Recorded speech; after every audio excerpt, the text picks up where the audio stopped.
Hello friends, and welcome back to Office Hours with the Professor, the show where I say things.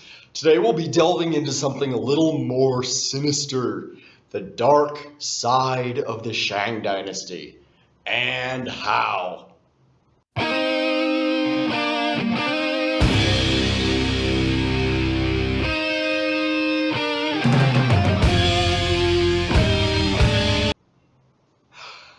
Now, most of what we know about the Shang Dynasty today comes from their capital at what is now the city of Anyang,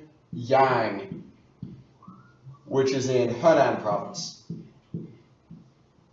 Okay, so the city of Anyang in Henan province was the capital of the late Shang Dynasty.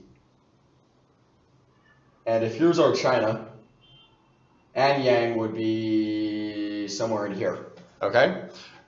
So this is the late capital of the Shang Dynasty, which ruled China, again, from about the 16th to 11th centuries BC, okay? So we're talking about around 3.5 kya, as I like to say, or 3,500 years ago.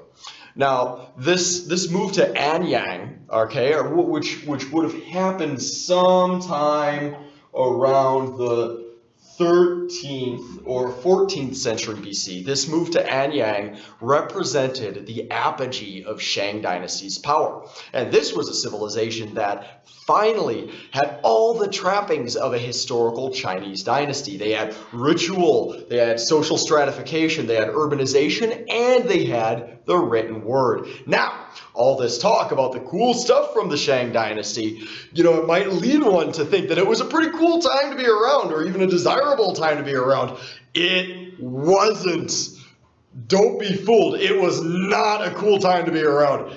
Although the Shang got off to a good start, remember, we had King Tang of Shang, which is a great rapper name, and he was a great king, too. Yo, what? MC Professor in the house. My man Tang of Shang, representing Anyang. He'll bring the pain, cause he got game. Yeah. Remember, he's the guy who gave the gold coins to the poor people, right? Although the Shang Dynasty got off to a good start, life under the dynasty's later kings was not exactly Woodstock. Okay, so of course, things were pretty good if you happened to be the king or one of his buddies.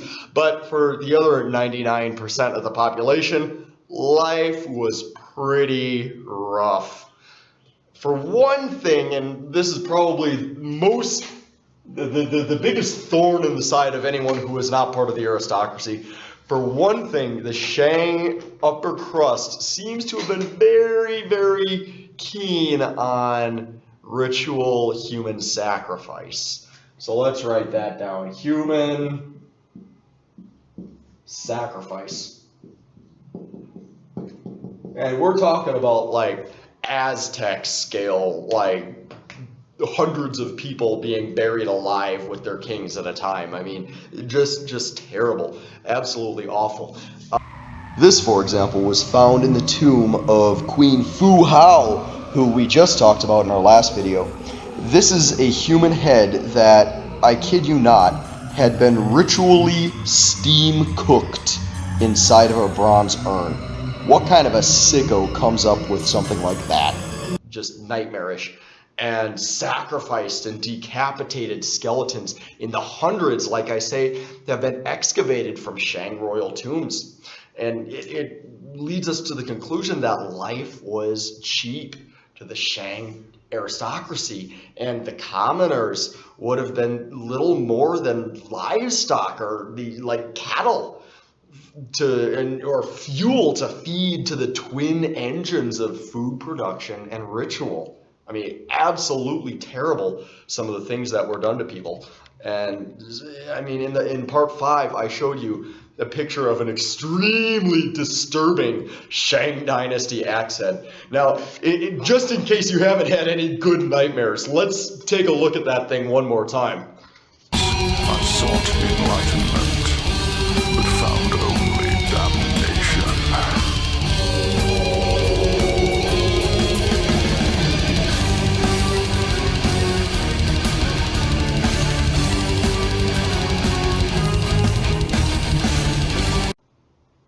Good gravy.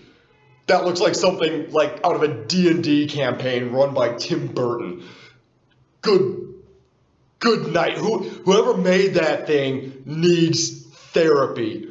Oh man, imagine the cruel grin on the axe gleaming red in the firelight as it rises and falls from one helpless victim to the next. Blood drips from its greedy maw as it drinks the life of a new sacrifice. The executioner, Fu Hao, we talked about her last time, is this beautiful woman swaying back and forth in her shamanic trance, whatever, potato.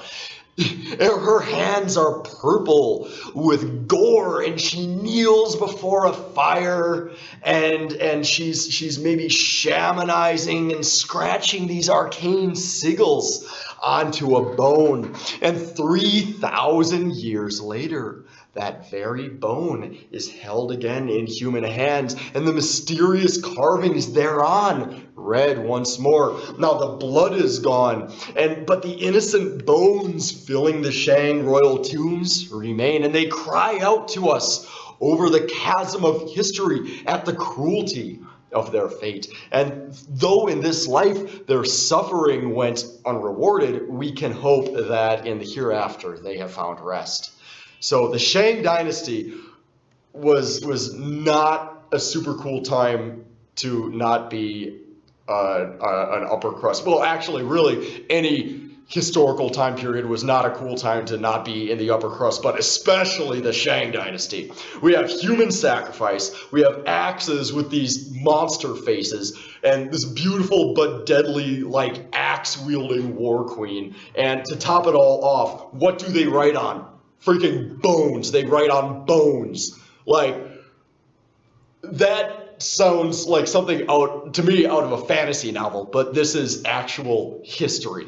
I mean, it sounds like Mordor or something. I mean, from the 13th century BC on, the Shang Dynasty gradually waned in power, but it did wax in decadence and cruelty. If the later records are any indication at all, the late Shang Dynasty, what was already a dark and brutal society, just got darker and brutaler.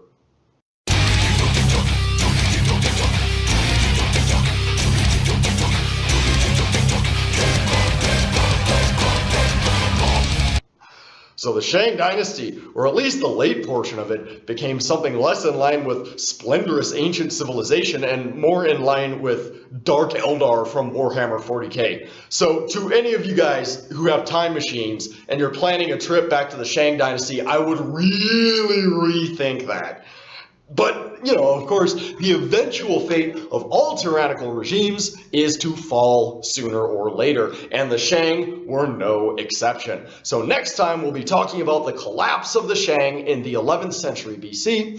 Please look forward to it, and I will see you guys then.